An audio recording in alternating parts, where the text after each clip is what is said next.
Assalamualaikum.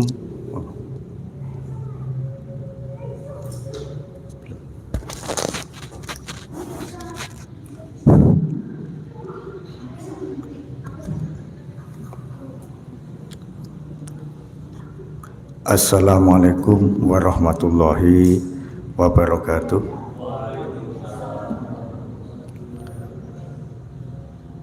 Alhamdulillahilladzi arsala rasulahu bil huda wa dinil haqq liyudhhirahu 'alad dini kullihi walau karihal musyrikun. Asyhadu an la ilaha illallah wahdahu la syarikalah wa asyhadu anna Muhammadan abduhu wa rasuluh.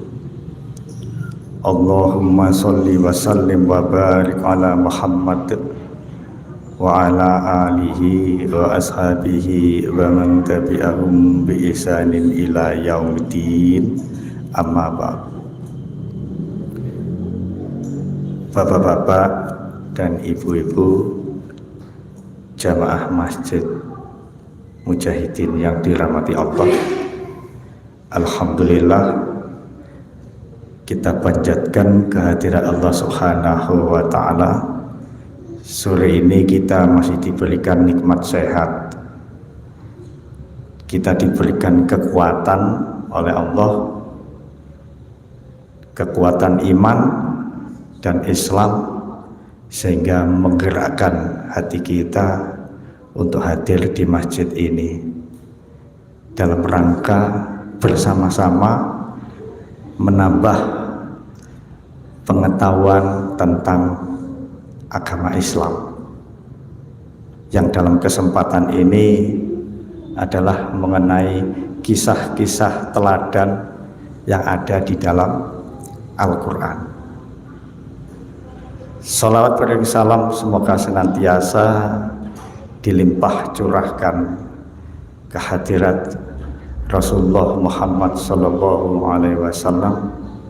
Mudah-mudahan kita bisa menjadikan beliau sebagai uswatun hasanah, dan semoga kita bisa mengikuti sunnah-sunnahnya agar kita menjadi manusia yang berakhlakul karimah, beriman dan bertakwa. Bapak-bapak dan ibu-ibu yang dirahmati Allah, kalau kita berbicara tentang kisah-kisah teladan di dalam Al-Quran, itu sangat banyak sekali. Mulai dari kisah para nabi, mulai dari Nabi Adam, termasuk kisah orang-orang yang soleh seperti Ashabul Kahfi, Luqmanul Hakim dan lain-lain. Dan semua itu adalah teladan-teladan yang baik yang bisa kita contoh.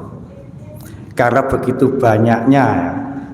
banyaknya kisah-kisah teladan di dalam Al-Quran, tentu di sini tidak mungkin ya, semuanya akan saya sampaikan.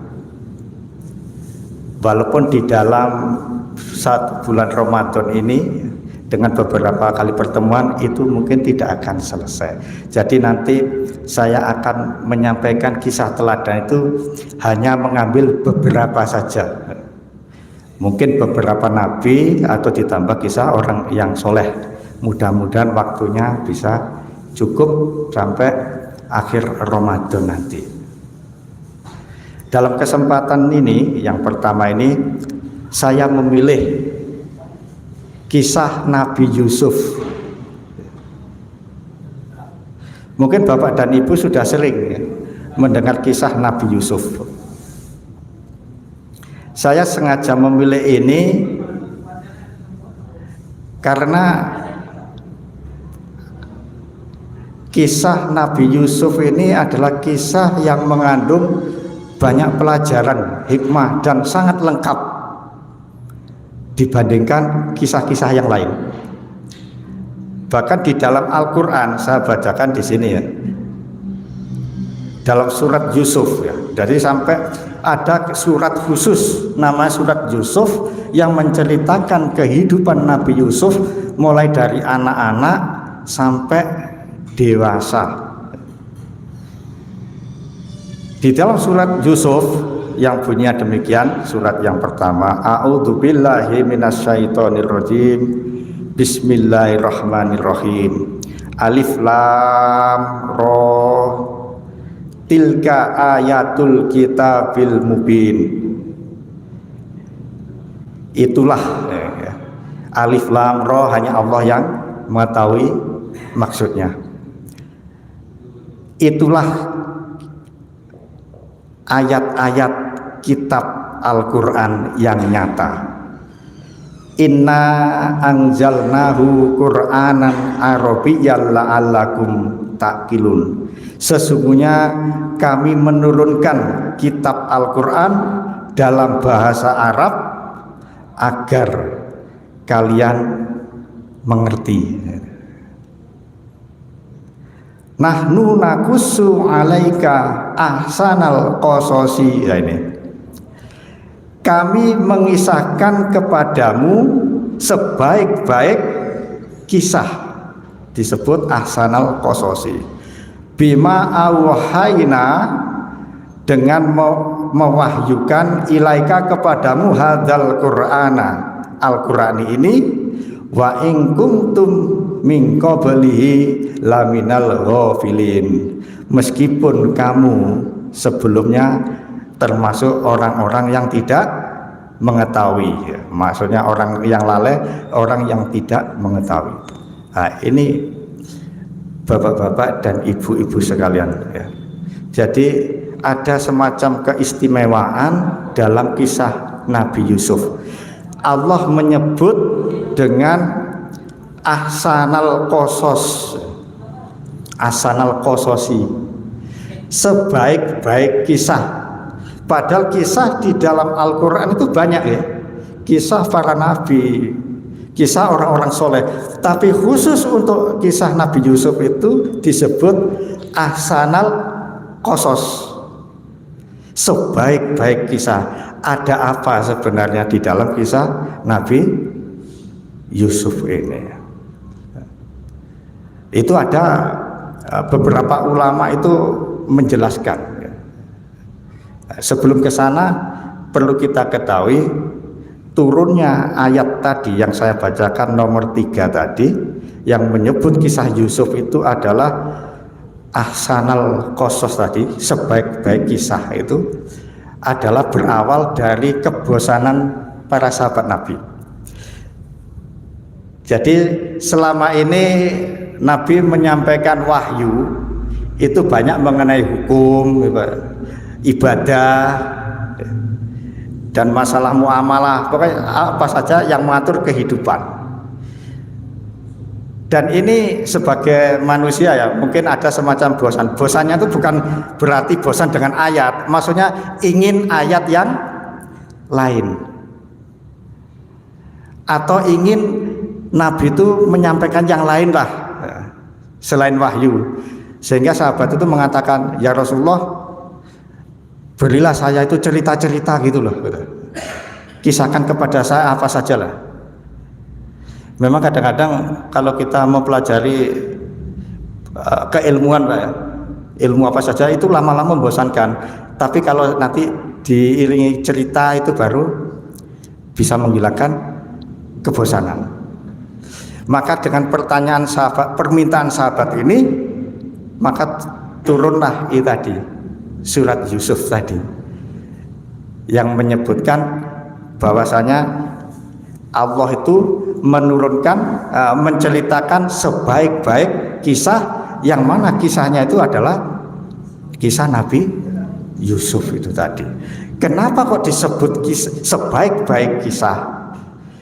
Di antara ulama menyebutkan bahwasanya di dalam kisah Nabi Yusuf kita mendapatkan pelajaran, mendapatkan hikmah yang sangat komplit, lengkap dibanding kisah-kisah lain yang ada di dalam Al-Quran. Kalau kita baca kisah Nabi Nuh, kisahnya yang kita dapatkan paling kisah umatnya yang tidak beriman, anak istrinya kafir, kemudian diazab oleh Allah, selesai. Kisah Nabi Hud, Nabi Lut juga singkat. Tapi kisah Nabi Yusuf ini lengkap mulai dari kecil sampai dewasa. Bahkan hampir satu surat itu kisah beliau. Dan di dalamnya komplitnya itu penuh dengan hikmah, banyak pelajaran. Kita bisa menemukan karakter-karakter bermacam-macam orang. Bisa menemukan bagaimana ada orang yang suka jadi provokator, melakukan tipu daya. Di situ ada juga ajaran kesabaran, keikhlasan. Ada semua di situ. Termasuk perselingkuhan. Hampir terjadi, ada semua. Bahkan bisa dikatakan ada kisah percintaan di sana. Nah, inilah karena di dalam surat Yusuf itu ada kisah cinta ya Pak. Kisah cinta yang hampir terjadi ya. Sehingga ada salah satu sekte dari aliran Khawarij. Jadi dulu itu Islam itu sejak dulu sudah terpecah menjadi berbagai aliran sampai detik ini, tapi sebagian aliran itu sudah ada yang punah, tapi ada yang masih sekarang tetap ada ya, dan banyak pengaruhnya. Salah satu aliran yang sudah punah itu adalah Khawarij ya. Khawarij itu sebenarnya dulu awalnya adalah pendukung Ali bin Abi Thalib, tapi kemudian pecah. Yang tetap mendukung Ali itu disebut Syiah, pendukung Ali, mendukung banget itu ya. Yang tidak mendukung Ali, memusuhi Ali dan memusuhi semuanya yang tidak sependapat sama dia, itu Khawarij. Jadi Khawarij itu siapa yang berbeda pendapat dengan dia itu dianggap kafir. Orang kafir halal darahnya, berarti harus dibunuh. Banyak korban-korbannya kelompok Khawarij itu dulu. Asal ditanyai masalah keimanan misalnya, bagaimana menurut kamu orang beriman yang berbuat dosa besar? Kalau menurut orang Khawarij, orang beriman yang berbuat dosa besar itu kafir Pak. Harus dibunuh. Kalau ada orang ditanya, orang Islam ini ditanya, bagaimana pendapatmu kalau ada orang iman berbuat dosa besar? Kafir apakah mukmin? Oh, itu tetap mukmin. Maka orang yang mengatakan tetap mukmin itu dianggap bertentangan dengan pendapatnya, maka dibunuh. Itu kaum Khawarij. Tapi kaum Khawarij ini sudah tidak ada, sudah dibasmi sama penguasa-penguasa di masa itu.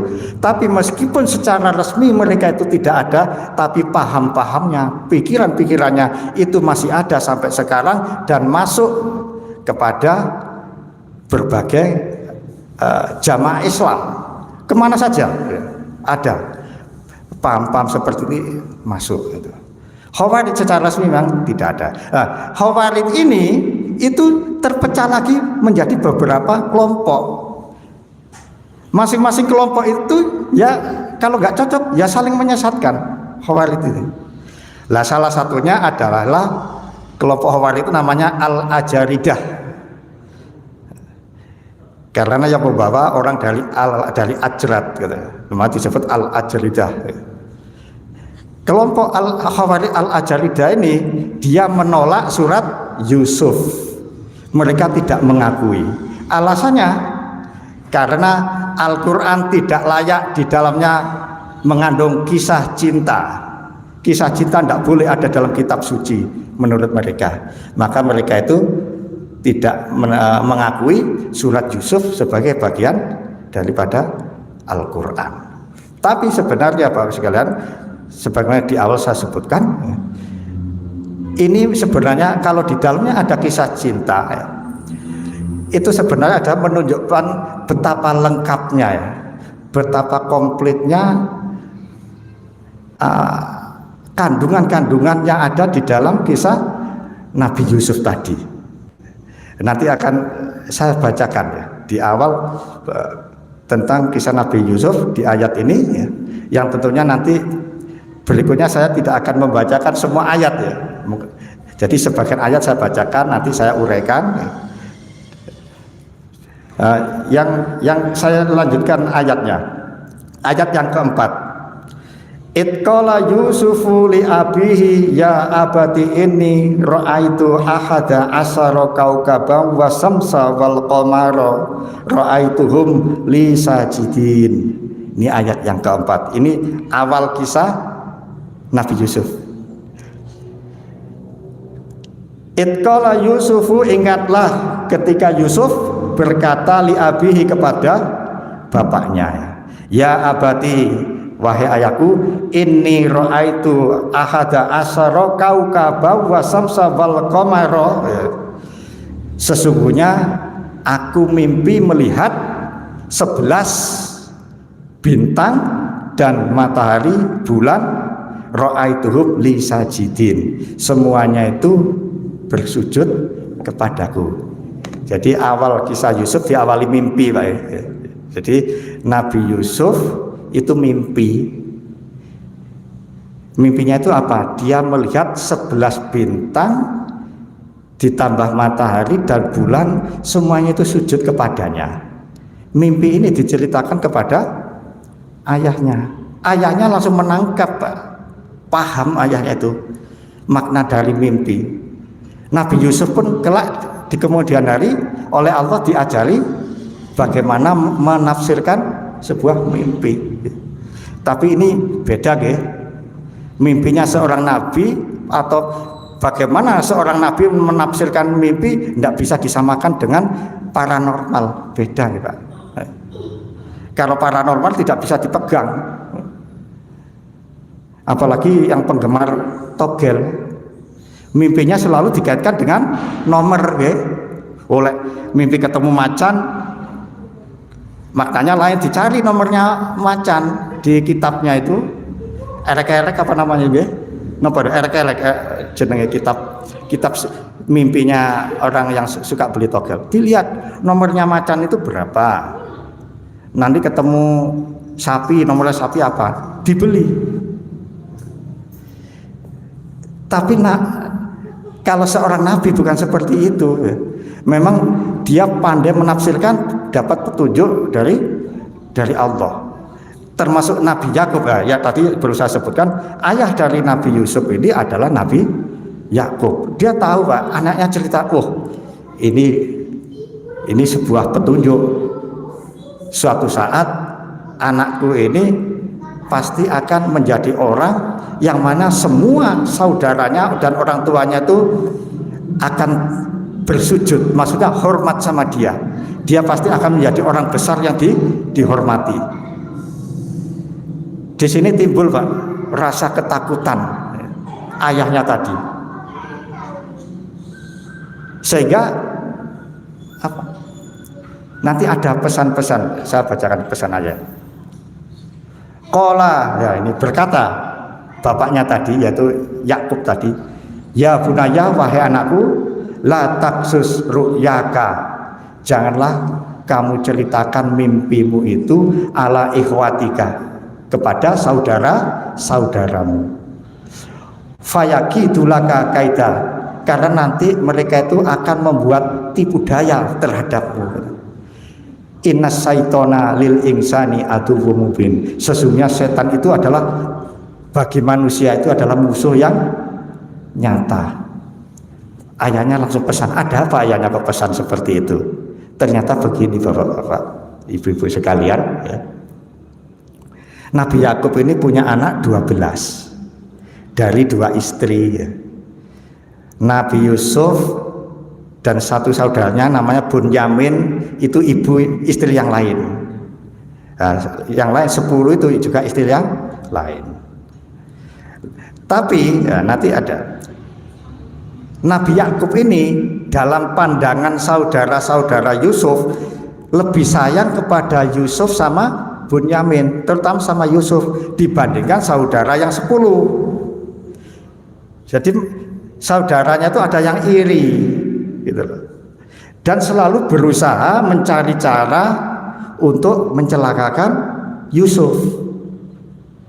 Ketika ayahnya mendengar Yusuf mimpi tadi, ayahnya khawatir kalau mimpi ini nanti diceritakan kepada saudaranya, dan saudaranya kan juga bisa mengira-ngira, menafsir-nafsirkan, walaupun itu aja hanya dugaan. Dicocok-cocokkan ya Pak. Matahari dan bulan, bapak karo ibu, 11 bintang, kita ini 11 bintang, tunduk pada Yusuf. Tahu. Ini khawatir akan menimbulkan kebencian, menimbulkan dendam nanti. Sehingga Pak, dikhawatirkan membuat tipu daya. Tapi bagaimanapun Pak, sesuatu itu disembunyikan ya, kayak apa rapatnya, ya. Lama-lama juga ketahuan ya. Entah bagaimana caranya kok saudara itu pada akhirnya tahu. Benarlah kemudian apa yang dikhawatirkan oleh ayahnya Yusuf tadi. Saudaranya nanti pasti akan membuat tipu daya. Maka disebutkanlah dalam ayat, ini saya bacakan ayat berikutnya tadi. Wa kadzalika yajtabika rabbuka, dan demikianlah Tuhanmu memilihmu, wa yu'allimuka min ta'wilil ahadits, dan mengajarimu tentang takwil mimpi, wa yutimmu nikmatahu alaika, dan menyempurnakan nikmatnya atas engkau, wa ala ali Yaquba, dan kepada keluarga Yakub, kama sebagaimana atamaha ala abawaika, sebagaimana Allah itu menyempurnakan atas dua bapakmu, maksudnya dua bapak moyang ya, kakeknya maksudnya, min qablu Ibrahim ya. Yang sebelumnya yaitu Ibrahim wa Ishak dan Ishak. Inna rabbaka alimun hakim, sesungguhnya Tuhanmu itu maha mengetahui dan maha bijaksana. Lah ini pesannya bapaknya tadi. Setelah pesan jangan diceritakan kepada saudaramu, nanti mereka akan membuat tipu daya ya. Karena Allah itu sudah memilih kamu. Memilih ini maksudnya memilih menjadi nabi dan rasul, dan mengajari kamu ilmu tentang mentakwilkan mimpi dan menyempurnakan nikmatnya kepadamu, sebagaimana menyempurnakan nikmatnya kepada bapakmu Yakub dan juga kepada kakek-kakekmu Ibrahim dan Ishak. Itu pesannya seperti itu. Ternyata gimana Pak? Setelah tadi saya sebutkan, lama-lama saudaranya mengetahui, terutama pemimpinnya itu yang namanya Yahuda. Yahuda itu gini, jadi 12 anaknya Nabi Yakub itu nanti mempunyai keturunan menjadi suku, 12 suku. Yusuf punya keturunan, Bunyamin, Yahuda, itu jadi 12 suku. Dari 12 suku itu nanti yang 10 itu punah Pak, habis. Kalau kita membaca sejarah Yahudi, nasibnya Yahudi itu dari dulu ya, sekarang saja bisa berkuasa. Dari dulu itu nasibnya memang sengsara ya. Nggak tahu itu apa, memang azab atau bagaimana. Jadi dia itu selalu menjadi korban. Ketika ada perang pasti dibantai, kalau nggak dibantai dijadikan tawanan, dijadikan budak. Setiap ada peperangan, nasibnya orang Yahudi tadi ya. Cuma di kemudian hari yang 12 suku ini karena habis banyak dijadikan budak, dibunuh oleh kerajaan-kerajaan besar itu, yang 12 itu tinggal 2 suku Yahuda, keturunan Yahuda. Yang satunya tadi Israel kalau salah, ada namanya Israel apa saya lupa, pokoknya ada 2. Dari 2 ini yang masih ada sampai sekarang, tapi yang terbesar sampai sekarang yang namanya keturunan Yahuda yang disebut Yahudi itu yang golongan besar sampai sekarang, yang termasuk sebagian yang ikut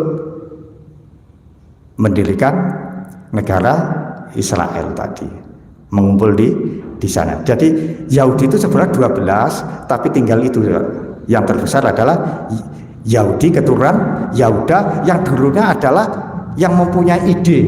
Nah ini di kisah Yusuf kita menemukan orang yang mempunyai karakter sebagai provokator, punya ide yang licik, ya, melakukan tipu daya, yaitu Yahuda. Makanya kita jangan heran kalau orang Yahudi itu banyakan ya seperti itu, karena moyangnya itu tadi, yang punya rencana mau membunuh adiknya sendiri, Pak. Yusuf tadi, betapa teganya. Saya ingat bapak saya itu, bapak mertua ya, itu pernah cerita, katanya beliau itu kalau baca surat Yusuf, kan beliau membaca kan tahu artinya ya, nggak usah baca terjemahan sudah tahu dia. Jadi membaca itu karena mengerti ya, asal membaca surat Yusuf itu kadang-kadang menangis berbesmili kalau sampai di cerita yang adiknya Yusuf dibuang, rencana membunuh Yusuf terus dibuang gitu, berbesmili karena kok ada manusia yang tega gitu, mau membunuh adiknya sendiri, bahkan nggak jadi membunuh, dibuang di sumur.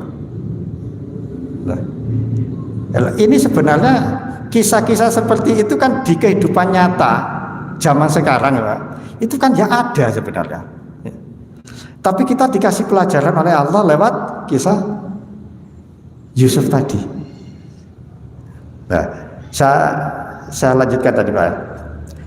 Jadi Yahuda tadi ini dalam kesaudara itu provokatornya yang paling berpengaruh dia itu. Jadi dia terus memprovokasi adik-adiknya. Bapak kita itu sangat sayang sekali sama itu Yusuf sama saudaranya. Maksudnya saudaranya itu ya Bunyamin itu Pak ya, yang saudara seibu. Jadi bagaimana kalau seandainya Yusuf ini kita singkirkan saja, kita bunuh? Bahkan di ayat itu ada yang mengatakan bunuh saja Yusuf ya, ada ayatnya itu. Bagaimana kita bunuh saja Yusuf, kata Yahuda. Tapi rupanya ada yang lain tidak setuju. Jangan dibunuhlah, nanti urusannya akan lebih panjang nanti. Sebaiknya kita buang saja. Kita buang entah ke mana gitu, ke suatu tempat yang sekiranya nanti biar ditemukan sama orang. Nah, itu hasil rapatnya seperti itu. Mulai mengajak membunuh, tapi ada yang membunuh. Memang dalam kehidupan itu begitu Pak. Ada provokator, tapi ada orang lain yang bisiki. Biasanya yang lebih kuat pengaruhnya orang suka bisiki ya. Provokator, misalnya penguasa, ada provokator, Pak ini gini, tapi masih kalah sama yang bisiki Pak. Ojo percaya Pak, itu gini lah. Ya kayak ini kan, ada provokator Yahuda, tapi kalah sama yang lain. Jangan dibunuh, sebaiknya gini. Makanya jangan heran penguasa itu kadang-kadang angel. Kita nyampaikan aspirasi ini kalah sama yang tukang bisik-bisik itu tadi ya. Lebih kuat pengaruhnya. Akhirnya apa Pak sekalian? Diambil keputusan Yusuf tidak usah dibunuh, tapi dibuang saja di suatu tempat biar ditemu sama musafir. Maka bagaimana kelanjutannya? Ya, kelanjutannya mereka kemudian bagaimana melobi ayahnya, yaitu Nabi Yakub, supaya bisa percaya sama mereka, percaya dengan rencana-rencana mereka. Maka 10 bersaudara ini menemui Nabi Yakub, minta izin, saya mengajak adik untuk jalan-jalan katanya. Ayahnya sudah tidak enak itu, sudah curiga Pak, karena sudah hafal karakter anak-anaknya itu. Orang tua itu tahu, iki licik yang seperti ini. Ini gak seneng sama Yusuf, tahu. Yusuf masih anak-anak itu. Ayah sudah, wes berat sebenarnya, berat hati. Masa ayah tidak percaya sama saya? Kami ini kuat-kuat. Kalau untuk melindungi adik ini kuat, jangan khawatir. Kalau ada serigala, kami siap melindungi, kami siap menangkap saudara. Masa ayah masih tidak percaya, sambil nangis-nangis. Tapi bagaimana ya, saking lobinya pinter ya, Nabi Yakub tidak bisa menolak ya. Akhirnya disetujuilah bahwa sekalian saudara-saudara Yusuf ini membawa Yusuf. Akhirnya berangkat. Setelah berangkat, mulailah dilakukan rencana-rencana tadi. Setelah jaraknya sudah jauh dari rumah, akhirnya Yusuf yang rencana awalnya dibunuh tidak jadi kan, dimasukkan sumur. Kita tidak tahu bagaimana dimasukkan sumur kok masih hidup ya. Apakah sumur itu ada airnya atau tidak ya. Itu barangkali ya perlindungan Allah ya. Karena kalau secara akal Pak, anak kecil dimasukkan sumur, kalau sumur nggak ada airnya jelas mati ya. Ada airnya bisa juga tenggelam. Tapi Yusuf tidak. Ini kadang di luar logika kita ya. Tapi kadang-kadang kita nggak bertanya-tanya, kok bisa ya? Kadang kok bisa hidup? Secara akal nggak hidup, tapi bisa hidup. Itulah barangkali mukjizat, perlindungan yang diberikan Allah kepada Yusuf tadi. Mereka merasa aman pulang, bapak-bapak sekalian, pulang dengan membawa bajunya Nabi Yusuf sambil dikoyak-koyak ya, dikoyak-koyak bajunya, dikasih darah binatang. Datang menghadap ayahnya sambil menangis-nangis. Adik kami, maaf ayah, kami tidak bisa melindungi adik kami. Dia dimakan serigala. Nabi Yakub dalam hatinya sudah tahu itu, Allah iki ngapusi, akal-akalan saja. Ini buktinya ayah, ada darahnya. Jadi zaman dulu tuh untuk meyakinkan orang dengan memalsukan sesuatu itu sudah ada Pak. Memalsukan darah ya, bukan darahnya Yusuf tapi darah hewan ya. Jadi model-model itu sudah ada zaman dulu untuk meyakinkan. Kalau sekarang yang dipalsukan bukan darah ya, ijazah ya, surat-surat paspor dan sebagainya dipalsukan. Jadi nggak zaman sekarang saja model-model seperti itu modelnya Yahuda dulu ya, Yahudi itu model malsu-malsukan bukti-bukti itu seperti itu dengan darah. Habis ini. Baiklah ya. Jadi itu, tapi akhirnya Nabi Yakub ya udahlah, diterima saja. Dia menyerahkan kepada Allah segalanya, itu biarlah Allah yang mengurus. Itulah Bapak sekalian, di antara kisah Yusuf yang saya sampaikan ya, dari Al-Quran itu ya, saya sampaikan sampai di sini dulu. Nanti akan kita sambung dalam pertemuan yang berikutnya. Lebih kurangnya saya mohon maaf. Saya akhiri, billahi taufiq wal hidayah. Wassalamualaikum warahmatullahi wabarakatuh.